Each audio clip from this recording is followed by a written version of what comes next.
Hey everyone, welcome to my channel or welcome back. So my name is Katie, if you're new, welcome. And I'm going to be doing my first update for my 2022 Pan This Eyeshadows project. I got a really interesting color story to work on last time, but I really didn't think that I would be hitting any pans. I figured I would have to work pretty hard in order to see any kind of progress, but because I'm filming this like a week later than I would otherwise, I have actually managed to hit 3 pans, so shout out to ABH pans for being super shallow, I guess. I managed to hit 3 out of the 4 pans, so I'm actually going to be rolling in a couple new shades and getting a completely different color story, which I'm really excited about. So before I get into the video, I just wanted to say that I hit 400 subscribers last week, which was not a thing that I ever thought would happen. So if you have watched, enjoyed, interacted, subscribed, just know that I appreciate you. So getting back into the video, this is the color story that I was working on over the last month and a bit. And these were all shades that are the kind of shades that I like. I very much like purples. I like a good cool tone, but they were shades that were just sort of a little bit outside of my comfort zone and I wasn't sure how I felt about. Some of these I'm still not the biggest fan of on myself. Some of these I really like, so I've had a lot of fun playing around with them. So this top one was one that I unfortunately wasn't able to swatch because it's so pretty in the introduction because I didn't actually have the palette on me, but this is the shade Magnetic Moon from my Colourpop Stone Cold Box palette. This is Soul from my ABH Norvina, this is Celestial also from the original Norvina, and then this is Away from the ABH Carly Bible palette. So these were all very cool toned and very just like January appropriate, definitely the kind of tones that I wanted to reach for in winter, so I really enjoyed working on these, and I feel like some of these shades I will definitely be reaching for more often. Some of these I've sort of figured out ways to make them work, and some I'm just not the biggest fan of. So as per usual, I'm going to start off with my least used shades and then move to my most used. So I actually have 2 that are tied for my least used, but the first one that I'm going to talk about is the shade Magnetic Moon from my Colourpop Stone Cold Fox. I got this, I think, at the end of the summer. I think I talked about it in the update for this project that I filmed last year right after I had surgery, so that would have been like in August. I think I got this palette in September and I definitely have reached for it quite a bit. The Colourpop formula I find definitely doesn't show use as quickly as other ones do, but I've really been enjoying this and I feel like it's a good workhorse to have in my collection, especially if it pretty much has all the cool tones that I could ever want. And so when I got Magnetic Moon, I was pretty excited. This, I find the rest of this palette has Colourpop's more subtle shimmer formula that's more of almost like a satiny kind of finish, and then they did not play around with Magnetic Moon. It is very different than everything else, so it's a really bright intense silver, and I wasn't sure how I felt about it on me. I think I've mentioned this in other videos, but I find that shades that are really bright or really light tend to wash me out a little bit, so trying to figure out how to make those work is something that I'm sort of still working on. And I feel like this shade washes me out if I use it as an olive lid shade, and it's a little bit too dark for an inner corner highlight. But what I have been enjoying this is using it on the inner corner of like a cut crease or as the center of a halo eye, so it's definitely usable in that way, and it just looks a little bit more flattering on my undertones. I don't know specifically what it is, but apparently that is an olive thing and I definitely fall into that category. So when I started off this project, I think I'd used the shade maybe like 3 or 4 times and it looked pretty much untouched. Now I've used it an additional 8 times since the introduction and there's a little bit of a disturbance happening. Again, this is pretty pigmented and I'm generally not swiping this all over my lid, so I find a little goes a long way with this one. I know that after 20-30 uses I'm not going to hit pan, and that's totally fine. I'm just glad to have had this in and have a chance to continue playing around with it and just getting to know it a little bit better and trying to figure out ways to make it work. Especially in a big palette like this, I like to try to make everything work even if they're not my favorite on me. Sometimes I think through pulling shades into this project, I will end up discovering that I really like a shade that I really wasn't sure about beforehand. Because I haven't hit my usage goal on this one is going to be staying in for the next month. So next up with 8 uses, I have the shade Celestial for my original Norvina palette, and this palette has gotten a lot of love from me in the last year in this project, but also outside of it. I've actually hit quite a few new pans and I've done a little bit of repressing. This palette has definitely changed quite a bit since the intro. So I had the shade Celestial in. I've used it 8 times and I did actually manage to hit a little tiny pan on this, which I kind of wasn't expecting, but the shimmers in this have a very soft sort of squishy formula, and I find that this one is a little bit less pigmented than some of the other ones, so I have to go in more than I would with, I don't know, say rose gold, so in order to get like full opacity. So I think that's why. Really, I would say with this one I probably used it similar to Magnetic Moon. I think I'd probably only use this, I don't know, 5 times maybe when I rolled it in. I'm glad I've had a little bit more of a chance to use this one. I still don't think this is the most flattering purple on me. I think it's got a little bit too much red in it, and it's a little bit too violet, and I'm just not sold on that on me. I feel like I'm more inclined to reach for it now because I have had fun playing around with it and I have been able to incorporate it in looks that I've liked. So I definitely don't think this is never going to be touched again, and I feel like I'm more comfortable with it. But in terms of all the purples that I have, is this my favorite? Probably not. Then I'm going to move on to the shade OA from my ABH Carly Bible palette. Again, I got this like last year, and it's also gotten a lot of love both in this project and just outside of it. So the shade that I rolled in was probably the shade that I was the least comfortable with in this palette, and that was the shade OA, which is kind of like a, I don't know, bluish purple with some multicolored glitter. I found myself reaching for Jode quite often, but OA I just like didn't really know what to do with, and the formula wasn't as easy to work with. This one definitely was very fallout prone, so you most definitely need good glitter glue in order to keep things adhere to your eye. And it was just stiffer and harder to pick up, and if I just wanted something easier to work with, I would reach for Jode because it's a much smoother formula. So I just kind of liked the idea of this one, but just sort of didn't really know what to do with it. So it was pretty much untouched. I'd say I'd probably used it 3 to 5 times when I'd rolled it into this project, and 5 is probably being like generous there. So I did actually manage to hit pan on this one, and I ended up using it 13 times. But I have really enjoyed using this. I feel like I'm always a fan of something with a good multicolored glitter, so I really did enjoy just having that little extra sparkle in there. And this one, as you guys can tell, I think the undertones of OA and Soul paired really, really nicely together, so having them in at the same time really just gave me 2 shades that worked really well together. So I really enjoyed pairing the 2 of those together. I did that really often.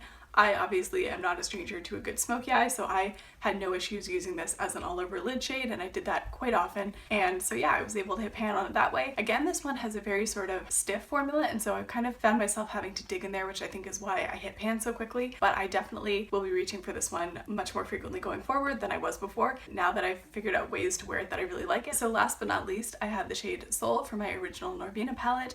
And I did not expect to hit pan on this one, but I did. I've used this one 17 times since rolling it in, and I have a very tiny little pan on it, like the tiniest pans. This one, when I rolled it in, again, I hadn't used it a whole lot. This one was a really interesting shade, and I think similar to Celestial, but on the more blue end of the spectrum. Would it be my top choice purple? No. But am I going to forget about it? Also no. So yeah, I really enjoyed having this one in. It was nice to have a push to use it a little bit more, and I feel like I am definitely more comfortable with it. Again, it was really nice having this in at the same time as Celestial because they did kind of complement each other. This definitely came in at the right time in terms of the rest of my Quartet. Part of the reason my usages on a lot of these were so high was because I had nights where I would take a shower and my makeup would come off, and then I'd redo it and practice some more experimental looks. So that was how I got a lot of use out of some of these, especially for ones like Soul. That was one that I wasn't as comfortable wearing out of the house, but it was one that I would be pretty inclined to try to reach for in sort of just like experimental looks when home at night. So what I also found with Soul is that it layered really, really nicely with the shade Rumor Mill from my Colourpop Stone Cold Fox, which is kind of like a, yeah, it's like a bluish gray. It's this one right here. And I found that that over Soul really toned down the purple in Soul and just made it more gray. So I found at the beginning of this project, I was doing Soul as a transition and then layering Rumor Mill on top of it, and that was how I was getting a lot of use out of it. Throughout the month, I feel like I kind of like transitioned. I went from like trying to incorporate Soul but like sort of tone it down a little bit to just sort of letting it shine only in small pops of colors. That's my progress for this month. Obviously, I have hit 3 new pans, so I'm going to be rolling in 3 new shades. Before I do that, I quickly wanted to just go through my bonus pans and talk about the changes in pan percentage because I hit so many bonus pans this month. I think there is something to be said for ABH Shadows being easy to pan, and I did hit some that I'd either had in this project before or reached into a lot over the last couple months in conjunction with my Pan That palette. So yeah, major pan percentage change here. So as of beginning this project, I started off with a pan percentage of 14.2, so I had hit 21 pans out of 147 total pans. Now I have actually completely finished up 1 pan of eyeshadow since the last update in my as part of my Pan That palette, so I'm now down to 146 pans of eyeshadow, and I have hit an additional 6 pans, so I am now up to 27 pans out of 146, and so my pan percentage has gone up to 18.5, which was not exactly what I expected. 2 of those were in my Pan That palette, and then I have a couple of pans in ABH Shades that have either been in this project that I was very, very close to panning, or just ones that I reached into a lot. The Norvina palette was my sort of first designated companion palette in January, so I reached into that one quite a bit and made some progress. So this is what my palette is looking like now. And so I hit the tiniest little pan on Incense yesterday, in addition to Soul, And then I've also like repressed Dreamer and Base. So yeah, that is one of my bonus pans. And then the other one is actually one of the shades from my Carly Bible palette that was in at the end of last year. So this is the shade Aura, and I was very, very close. It took me 2 additional uses from having this in this project to hit pan. So as we can see, both of these are looking very loved and very used. I have quite some time to go before I think about a new pan that palette for next year, but both of these are looking like pretty strong contenders at this point. Now let's get into the exciting part, which is drawing my new shades and swatching out my new color story. I have a couple of palettes that I'm not quite ready to roll into this project. The Modern Renaissance is one that I'm just not ready because I know that if I had this in here I would hit pans, and I don't want to do that quite yet. So I set my random number generator from 2 to 99 and I rolled in 3 new shades, which I'm really excited about, and I feel like they're starting to move things from the really wintry cool tone shades into more of like a transitional period. So I'm excited about this. I'm gonna go swatch things out and I will show you what I've got. So as a little reminder, this is what I was working on last month, and then we are now switching over to this. So Magnetic Moon is still staying in. This is Clionadh Cosmetics Toadstool, which is like a reddish orange base with a green shift. I don't know how obvious it is on camera, but it is very obvious in person. It's really nice, like neutrals with the twist. I really do enjoy it. And then this is Eccentric from my original Norvina palette, and then this is Clove from my Natasha Denona Sunrise. So definitely a little bit more warm toned. I feel like now the silver is much more of an outlier. I think these 3 will work together. These 2 mattes are going to be nice with my Pan That palette as well. It's very shimmer heavy, so these are shades that I've been reaching into quite often with my Pan That palette, so the fact that they're in this project means that I'll be able to get more use out of them that way. So yeah, that's what I'm working on. I'm really excited for it. I think it'll be fun. If you have any ideas of looks that I can do, let me know down below. In terms of the starting points for these palettes, Magnetic Moon, you guys know what this looks like. It's got a little bit of a dip, but nothing too wild happening here. Then for Clionadh, I have a couple of their singles, I have a couple of the jeweled multichromes, and then this is the only one of their duochromes, but this is Toadstool right here. You can see the shift a lot more now, but that has a little bit of a dip on it. These are pretty deep pans and there's a lot in here, so I felt pretty comfortable adding this into my list of shadows that were eligible for this project. I know that once I hit pan on this, there's still going to be plenty left to go around. I am actually wearing the shade Smolder on my lids today with the Lilac You A Lot palette from Colourpop. I have been enjoying these a lot, so I'm glad to have this one in. It'll be very easy to wear. Then my Norvina palette, honestly, I have panned most of this palette at this point, and Eccentric is one of the very few that I haven't yet. So it's this mustard right here. There's not a ton of use on it. This one is not as powdery and a little bit firmer pressed than some of the other shades, so I don't know if I'll be able to hit pan on this one in a month. I kind of doubt it, but I think it'll be very easy to use and get a good dip going on it. I think I should be able to hit pan on it probably by April. I think this one will be very easy to use and reach for, and I'm glad to have it in. And then last but not least, we have my Sunrise palette, which was in this project a lot last year. And so Clove is this like deep sort of burgundy color down here. And I think this will be very easy to use. I can probably get my 20 uses on this one in like a month or so, just because I think it'll work as a crease color, as a lower lash line, and as the liner, so I think I should be able to reach into this one pretty often. So yeah, I'm thinking I can probably have this one rolled out by next month.